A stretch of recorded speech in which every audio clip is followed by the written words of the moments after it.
मैं गीता कुमारी, जमशेदपुर बरकस कॉलेज से, political science department. मेरा आज का टॉपिक है राष्ट्रपति के कार्य एवं शक्तियाँ। इससे पहले एक वीडियो में हम लोग राष्ट्रपति के जनरल इंट्रोडक्शन पर बातें हम लोग कर चुके हैं।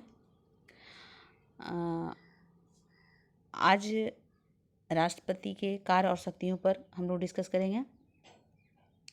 राष्ट्रपति की शक्तियाँ सामान्यतः दो भागों में बांटा जा सकता है, एक शांतिकालीन शक्तियाँ और दूसरा संकटकालीन शक्तियाँ। शांतिकालीन शक्तियाँ अर्थात एक नॉर्मल समय में राष्ट्रपति की क्या क्या शक्तियाँ होती हैं, और एक इमरजेंसी के समय में राष्ट्रपति के क्या क्या शक्तियाँ होती हैं। तो हम देखते हैं कि अनुच्छेद 53 में संविधान में कहा गया है कि संघ की कार्यपालिका शक्ति राष्ट्रपति में निहित होगी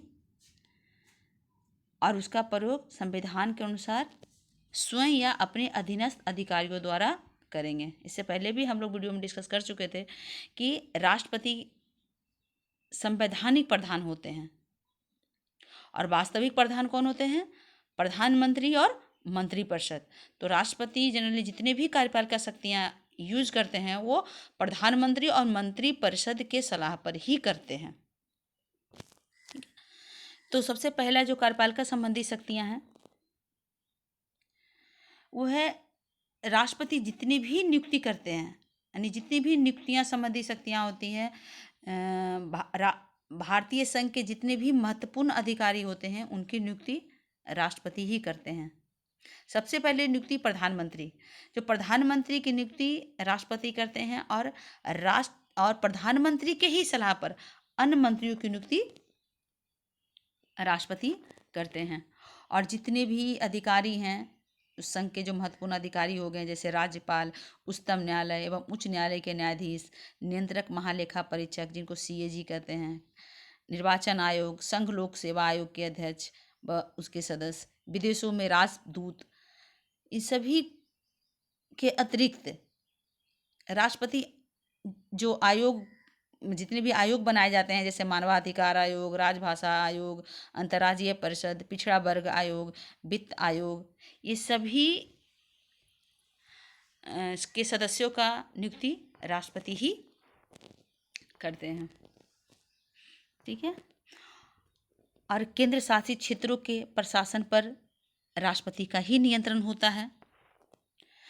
अब आते हैं राष्ट्रपति के वैदेशिक यानी विदेश संबंधी क्या क्या शक्तियां हैं। तो राष्ट्रपति विदेशों में राजदूत एवं अन्य प्रतिनिधियों की नियुक्ति करते हैं। जितने भी विदेशों में संधियां और समझौते होते हैं वो सभी राष्ट्रपति के नाम से ही किए जाते हैं। सैनिक संबंधी शक्तियां, तो राष्ट्रपति भारतीय सेना के सर्वोच्च सेनापति होते हैं। जितने भी सेना, जो जल, थल, वायु, तीनों तरह की सेना का सर्वोच्च सेनापति होते हैं। और सेना के जो उच्च अधिकारी होते हैं उनकी नियुक्ति भी राष्ट्रपति ही करते हैं, लेकिन इस अधिकार का प्रयोग वो कानून के अनुसार ही करते हैं। अब आते हैं इनकी विधायी शक्तियाँ, यानी संसद से संबंधित उनकी क्या क्या शक्तियाँ हैं। तो आर्टिकल 79 के अनुसार संसद के 3 अंग होते हैं। पहला लोकसभा, राज्यसभा और राष्ट्रपति, ये तीनों को मिलाकर ही संसद का निर्माण होता है। तो विधायी शक्तियों में सबसे पहले जो शक्ति है कि राष्ट्रपति को दोनों सदनों के अधिवेशन बुलाने, उसे स्थगित करने का अधिकार है। वह लोकसभा को भंग भी, यानी समय से पहले भंग कर सकता है। जैसे लोकसभा का कार्यकाल कितना होता है? 5 साल होता है। तो 5 साल से पहले भी भंग किया जा सकता है, लेकिन वो भी कब करेंगे? प्रधानमंत्री के सलाह पर ही करेंगे। वह संसद के सभी सदन में भाषण दे सकते हैं एवं संदेश भेज सकते हैं।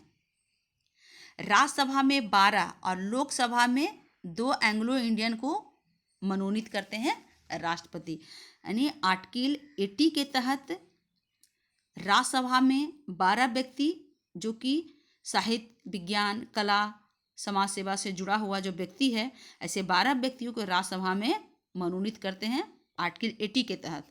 और लोकसभा में 2 एंग्लो इंडियन को मनोनीत करते हैं, वो आर्टिकल 331 के अनुसार। ठीक है।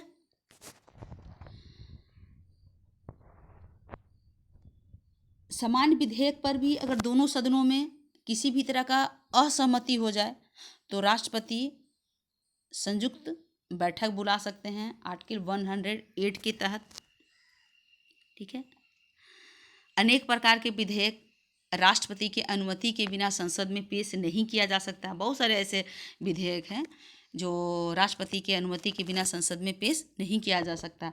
जैसे प्रांतों की सीमाओं और क्षेत्रों के नाम बदलने संबंधी जो विधेयक होते हैं या धन विधेयक होते हैं, इस तरह के विधेयक जो होते हैं वो राष्ट्रपति की अनुमति के बिना संसद में पेश नहीं किए जा सकते। राष्ट्रपति का एक और महत्वपूर्ण शक्ति है अध्यादेश जारी करने का शक्ति। जो अध्यादेश जारी करने की जो शक्ति है राष्ट्रपति का, वो आर्टिकल 123 के तहत आता है। इसमें है कि अगर संसद का अधिवेशन नहीं हो रहा हो तभी राष्ट्रपति अध्यादेश जारी कर सकते हैं। अध्यादेश जब कोई सेशन नहीं चल रहा हो, यानी लोकसभा या राज्यसभा किसी का भी सेशन नहीं चल रहा हो, अधिवेशन नहीं चल रहा हो, लेकिन कानून बनाना आवश्यक हो जाता है, तो ऐसे में राष्ट्रपति अध्यादेश जारी करते हैं। ये भी एक एक्ट के जैसा ही होता है, परंतु संसद का अधिवेशन आरंभ होते ही अध्यादेश को संसद के सम्मुख स्वीकृति के लिए रखना पड़ता है। और नहीं तो जैसे ही अधिवेशन आरंभ होगा, किसी भी जैसे लोकसभा या राज्यसभा कोई किसी का भी अगर अधिवेशन शुरू हो जाता है तो 6 सप्ताह के अंतर ही, यानी 6 सप्ताह, मैक्सिमम 6 सप्ताह तक हुई अध्यादेश रह सकता है। अगर वो संसद पास नहीं करता है तो वो अध्यादेश वहीं खत्म हो जाता है, यानी 6 सप्ताह के अंतर्गत उस अध्यादेश को स्वीकृति प्रदान करना पड़ता है। और प्रदान नहीं करेगा तो वो अध्यादेश स्वतः ही खत्म हो जाता है। अब आते हैं न्यायिक संबंधी शक्तियाँ। न्यायिक संबंधी शक्तियाँ राष्ट्रपति आर्टिकल 72 के अंतर्गत न्यायिक संबंधी शक्तियाँ राष्ट्रपति का आता है, जिसके तहत राष्ट्रपति किसी अपराधी के दंड को क्षमा कर सकते हैं, विराम लगा सकते हैं, उस पर कम कर सकते हैं। तो इस शक्ति का प्रयोग वो किस परिस्थिति में कर सकते हैं? तो पहला है, ऐसे लोगों को दंड माफ कर सकते हैं जब वो सेना न्यायालय के दंड के मामले से संबंधित हो, यानी सेना जो न्यायालय है उससे दंड दिया गया हो। दूसरा, कि संघ के किसी कानून को उल्लंघन के कारण अगर किसी व्यक्ति को दंड मिला हो तो ऐसे व्यक्ति को दंड को कम कर सकते हैं, माफ़ कर सकते हैं। या जब किसी व्यक्ति को मृत्युदंड मिला हो तो ऐसी परिस्थितियों में राष्ट्रपति न्यायिक शक्तियों को प्रयोग कर सकते हैं। अब आते हैं राष्ट्रपति के वित्तीय संबंधी शक्तियाँ। प्रत्येक वित्तीय वर्ष के आरंभ में वह संसद के दोनों सदनों के समक्ष आय व्यय का विवरण अर्थात बजट रखने की अनुमति देता है, जो कि 112 अनुच्छेद 112 के तहत है ये, जिसमें प्रत्येक वर्ष संसद के दोनों सदनों के समय बजट रखने की अनुमति देते हैं। राष्ट्रपति की अनुमति से ही कोई भी वित्तीय विधेयक या किसी भी तरह का अनुदान की मांगे जो है लोकसभा में पेश की जा सकती है। भारत की जो आकस्मिक निधि वो राष्ट्रपति के नियंत्रण में ही होता है। भारत की संचित निधि से व्यय करने के लिए विधेयक को लोकसभा में प्रस्तुत करने से पूर्व राष्ट्रपति की अनुमति आवश्यक है। भारत के पास 2 प्रकार के निधि होते हैं, आकस्मिक निधि और एक संचित निधि। ठीक है, ये थे विधायी संबंधी शक्तियाँ।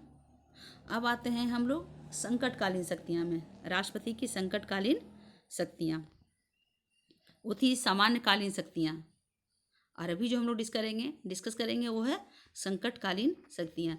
तो राष्ट्रपति को 3 प्रकार की संकटकालीन शक्तियाँ प्राप्त है, जो कि संविधान के भाग 18 में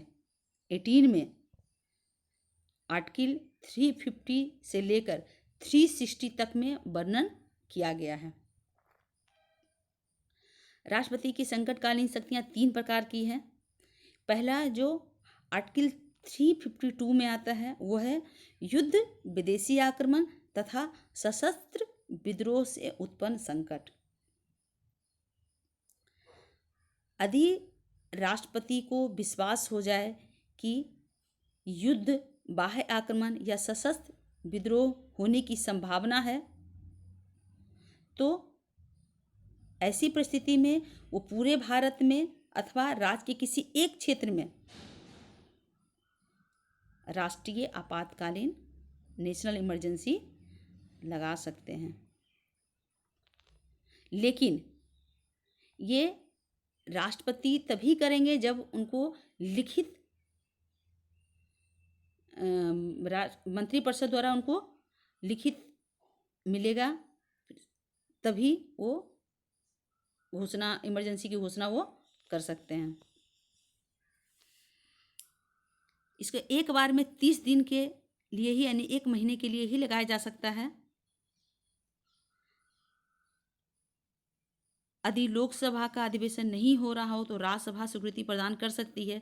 जैसे ही लोकसभा का अधिवेशन आरंभ होता है तो 30 दिन के अंदर राष्ट्रपति की घोषणा को स्वीकृति प्रदान की जा सकती है, और अगर स्वीकृति प्रदान हो गई तो उस समय से वो घोषणा 6 महीने तक लागू की जा सकती है। शुरुआत में जब राष्ट्रपति इमरजेंसी लागू करते हैं तो 1 महीने के लिए ही हो सकता है, और उस 1 महीने से ज़्यादा करने के लिए लोकसभा या राज्यसभा किसी से भी स्वीकृति प्रदान करना, वहाँ से पास होना आवश्यक है। ठीक है, तो इमरजेंसी लागू होने पर क्या क्या इफेक्ट हो सकता है?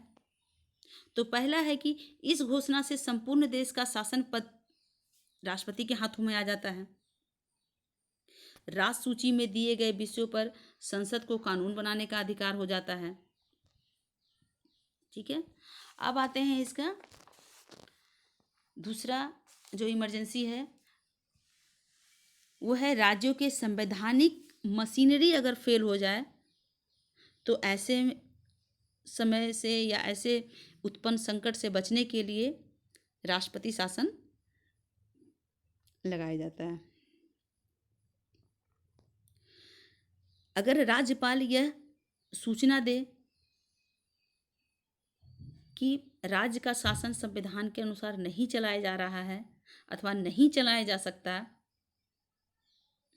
तो आर्टिकल 356 के अंतर्गत संवैधानिक आपातकाल घोषित राष्ट्रपति कर सकते हैं। राष्ट्रपति की इस घोषणा को संसद के दोनों सदनों द्वारा 2 माह के अंदर स्वीकृति प्रदान की जानी चाहिए, वरना वो 2 माह के बाद अपने आप ही वो खत्म हो जाएगा वो। और अगर दोनों में किसी भी सदन से स्वीकृति मिल जाती है तो 6 महीने तक वो लागू रह सकती है। 6 महीने करके 1 वर्ष के लिए लागू किया जा सकता है, यानी विशेष परिस्थिति में यानी मैक्सिमम 3 वर्ष तक के लिए ये बढ़ाया जा सकता है।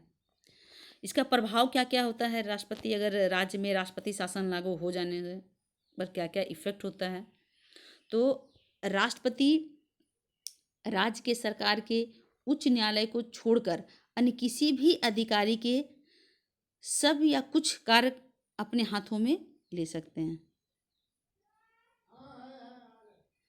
राष्ट्रपति घोषणा कर सकता है कि राज्य के विधानमंडल की शक्तियां संसद के अधिकार द्वारा होगी, यानी राज्य के जो विधानसभा को भंग कर सकते हैं, उसको स्थगित कर सकते हैं, और सारी शक्तियां, विधानसभा की जो सारी शक्तियां हैं वो संसद को दे सकते हैं। झारखंड में भी कई बार राष्ट्रपति शासन लागू हो चुका है। अब थर्ड है वित्तीय आपातकाल, इसको आर्थिक संकट भी कहते हैं। ठीक है, फाइनेंशियल इमरजेंसी। यदि राष्ट्रपति को विश्वास हो जाए कि भारत या उसकी किसी राज्य क्षेत्र में किसी भाग पर वित्तीय संकट है या वित्तीय स्थिति खराब है, तो ऐसे में वो वित्तीय आपातकाल घोषणा कर सकते हैं। इस प्रकार की घोषणा को संसद की स्वीकृति के बिना केवल 2 महीने तक ही लागू रह सकती है।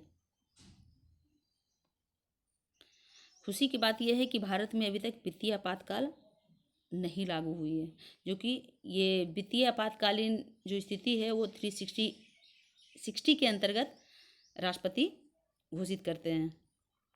वित्तीय आपातकाल अगर घोषित हो जाए तो क्या क्या इफेक्ट हो सकता है?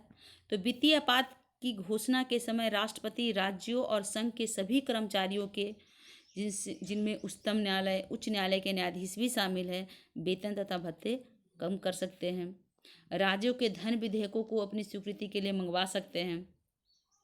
राष्ट्रपति राज्यों को ऐसे आदेश दे सकते हैं जो उनकी दृष्टि में वित्तीय शाखा बनाए रखने के लिए आवश्यक हो। वह संघ तथा राज्यों के बीच राजस्व के बंटवारे में आवश्यक परिवर्तन कर सकते हैं। ठीक है, ये थी राष्ट्रपति के कार्य और शक्तियाँ। इससे लॉन्ग क्वेश्चन बनता है कि भारत के राष्ट्रपति के कार्य और शक्तियों का वर्णन करें। शॉर्ट क्वेश्चन इससे आ सकता है कि भारत के राष्ट्रपति का आपातकालीन शक्तियाँ क्या क्या हैं उसका वर्णन करें। और शॉर्ट क्वेश्चन तो आर्टिकल से संबंधित, उनकी शक्तियों से संबंधित बहुत कुछ बनता है। ओके।